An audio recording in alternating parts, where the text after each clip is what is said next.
কি বন্ধুরা কেমন আছো? আজকে আমি আবারও চলে আসি একটা নতুন ভিডিও নিয়ে। আজ বানামু মাটির থালা। তাই প্রথমেই মাটির দলা নিয়ে বইয়া পড়ছি। প্রথমে মাটির দলাটারে ভালো কইরা গোল কইরা থ্যাবড়াইয়া নিমু। যতটা পারুম হাত দিয়ে মাটিটারে চ্যাপটা করুম। এইবারে মাটিটার ওপরে একখান কাপড় দিয়ে সেই বেলনিটারে দিয়ে একটু বেলে নিমু। তারপর ওপরের কাপড়টা সরিয়ে মাটিটারে একটু উল্টায় নিমু। উল্টানো হইয়া গেলে আবারও কাপড়টা দিয়ে ঢেকে একটু বেলে নিমু। যতক্ষণ না পর্যন্ত একটা বড় মাটির রুটি হইতেছে ততক্ষণ এই প্রসেসটা চলতে থাকবে। বন্ধুরা, তোমাকে যদি কোনো আর্ট ভিডিও বা ক্রাফট ভিডিও দেখতে ইচ্ছে লাগে তাহলে অবশ্যই আমারে কমেন্ট করে জানিও, কিন্তু আমি নিশ্চয়ই করে দেখানোর চেষ্টা করব। দেখো, 2-3 বার মাটিটারে উল্টায় বেলে নেওয়ার পরে রুটিটা একেবারে অনেকটা বড় হইয়া গেছে। এই থালাটা আমি কি করে রং করলুম সেটা কিন্তু আমি তোমাকে অন্য একটা ভিডিওতে দেখাবো। এবার কাপড়টারে সরাইয়া একটা জুড়ি বসে আনবো।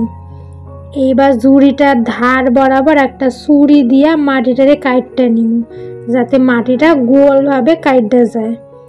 তোমরা জুড়ির বদলে অন্য গোল কিছুও বসাইতে পারো। আমার সামনে এই জুড়িটা ছিল তাই আমি এটা নিছি।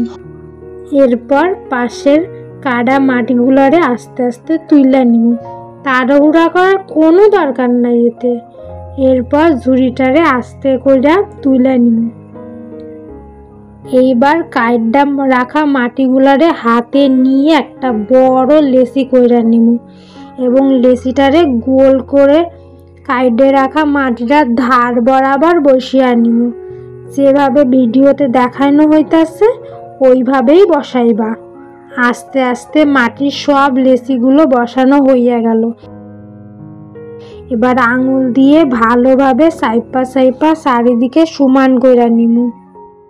এই ভিডিওটা যদি তোমাকে ভালো লাগা থাকে তবে অবশ্যই লাইক, শেয়ার, কমেন্ট করে আমার উৎসাহ দিবা এবং নিচে সাবস্ক্রাইব লেখা কালো বাটনটা প্রেস কইরা পাশে থাকা বেল আইকনটা ক্লিক কইরা দিবা, যাতে নতুন ভিডিও আসার সব নোটিফিকেশন তোমার কাছে আগে পৌঁছায়।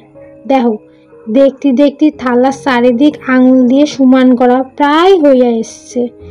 এই থালাটা তোমাদের কেমন লাগলো তা কিন্তু অবশ্যই কমেন্ট করে জানিও। আমি কিন্তু তোমাকে কমেন্টের অপেক্ষায় থাকিব। এইবার আঙুল দিয়ে থালাটার চারিদিক ভালোভাবে সমান করা হইয়া গেলে আঙুল দিয়ে থালার ধারগুলারে একটু ঢেউয়ের মতো করে নিবা। ভিডিওতে একটু ভালোভাবে লক্ষ্য করো, বুঝতে পারবা। আর যদি তোমরা মনে করো থালার ধারটা সমানই রাখবা তাও রাখতে পারো। দেখো, কথা বলতে হইয়া গেল। সবশেষে জলের স্পঞ্জ ভিজিয়ে ভালোভাবে মুছা নিব যাতে সমান এবং পরিষ্কার দেখায়।